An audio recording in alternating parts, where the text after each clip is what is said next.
light of infinite.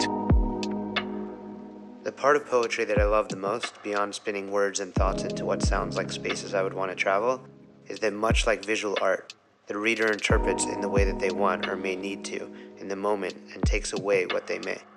This week's poem goes something like this. Amazing how a day dreams from night through might. Light brings darkness dependent on its contrast. First love, last to last, but closer to you, being the only answer to a question you've only been guessing. Inward lies the truth. This week, we near the end of Sfirat HaOmer, the counting of the days between Pesach and Shavuot. This counting is meant to prepare us to receive the living Torah on Shavuot. It's our ascendance to what Kabbalah calls the 50th gate, the gate of understanding, Bina.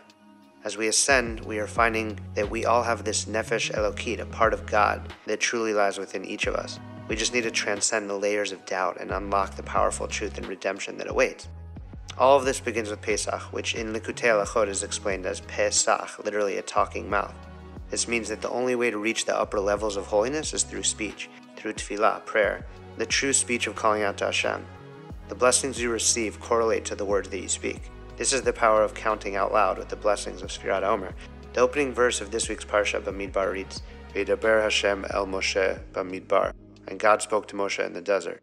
The word midbar, desert, and dibur, speech, share the same root. Speech represents freedom, and the desert landscape is a metaphor for freedom. It's a place where the Shekhinah, the divine presence, showed most clearly to Moshe at the burning bush and Mount Sinai, and to the children of Israel in the Ananei Kavod, the clouds of glory, and countless other examples, of course. The desert is a place without distraction, where humility lives. It's a place where the dance with the divine consciousness paves the way to unification. This week we start the fourth book of the Torah, Bamidbar, which means in the wilderness or in the desert, and covers the continuing journey of the Jews in the desert after the revelation at Sinai.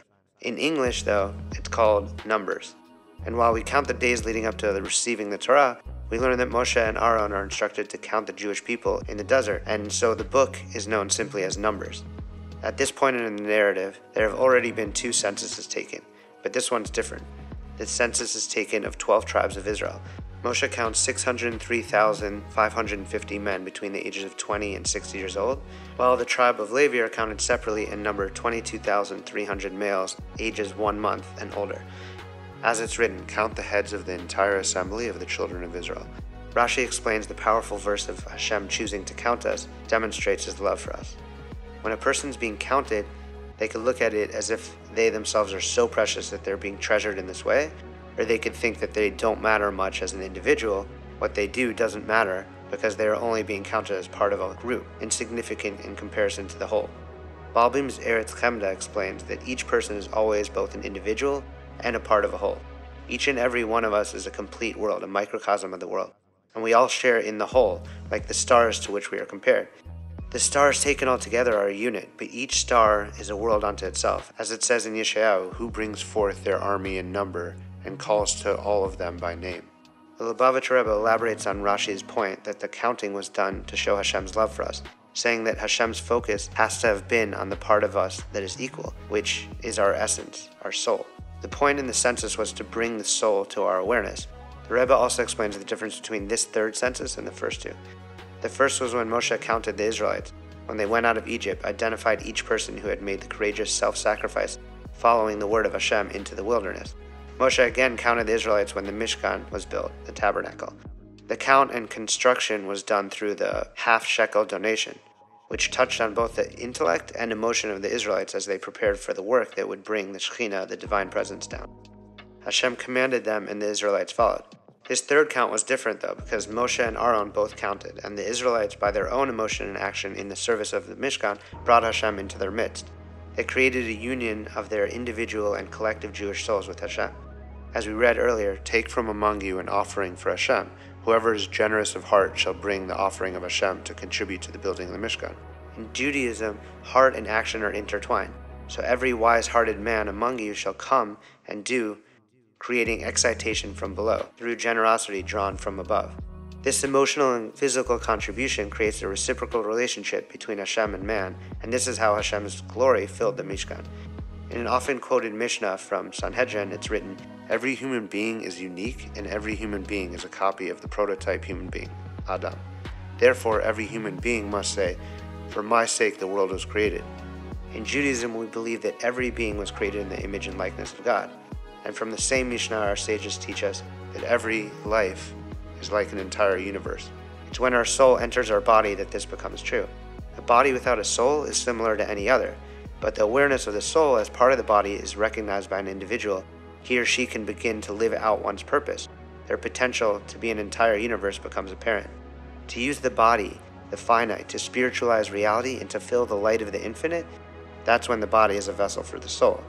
That realization can take a person from physical and spiritual desert, midbar, to a spiritual and physical promised land, Israel. So just as the verse can be interpreted as a descent or an ascent, and a head looking down or being lifted up, so too it's true that the individual being counted and how they walk away from that feeling insignificant or uplifted is up to us. The Mishnah comes to teach the importance of each individual, so much so that each person is their own universe. The Torah describes the Jewish people, ish echad belev echad, one person with one heart. So even if we are being counted individually, we can't view ourselves as separate entities. We are all essential in the wholeness of ourselves as a people viewed as one body. And just as one body is made up of countless elements that work in concert, so too we, as a people, are made up of individuals that contribute to the whole of a nation. And because of this truth, and if we can be on the level of feeling in such a way, when one is hurting, we are all hurting. Just as one part of the body hurts, the entire body is affected. We can only be shalem, whole, complete, when we are all redeemed, when none of us is hurting. Matan Torah, the giving of the Torah, which is happening upcoming with this holiday of Shavuot, required 600,000 Jews to be present. Rashi goes so far as to say that if even one person was missing, even quote-unquote the least significant from the tribe of Dan, Hashem would not have given the Torah. And we see this with the Torah itself. If one letter in a Torah scroll is written incorrectly, missing or incomplete in any way, the entire Torah is rendered invalid. My dad was a chaplain, a rabbi in the Navy, and he would travel all over. And on occasion, he would bump into Rabbi Shlomo Carlebach. And Carlebach would tell him about the word shalom. He said, "How can you say shalom when you first meet someone and then the same word when you say goodbye? Shalom comes from shalem, completeness. I was incomplete until I met you. But now that I met you, I am more complete than before. But now that you are leaving, you're taking something away from me. And I say shalom in the hope that someday you will come back and make me more complete again." We are all made in the image of Hashem, and with each positive interaction, we see another piece of Hashem and we feel more complete.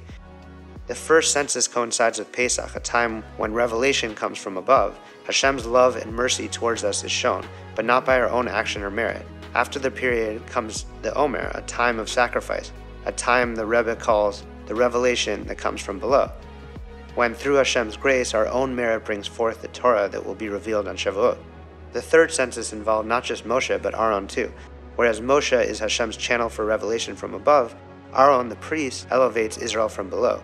It's through this census that the Jews become aware not only of the blessings from above, but of the potential to unify with the divine from below. And that's what prepares us for Shavuot, to receive the Torah. In this time of counting, we realize that each day is a new beginning, a new opportunity to dance with the divine. Shabbat Shalom.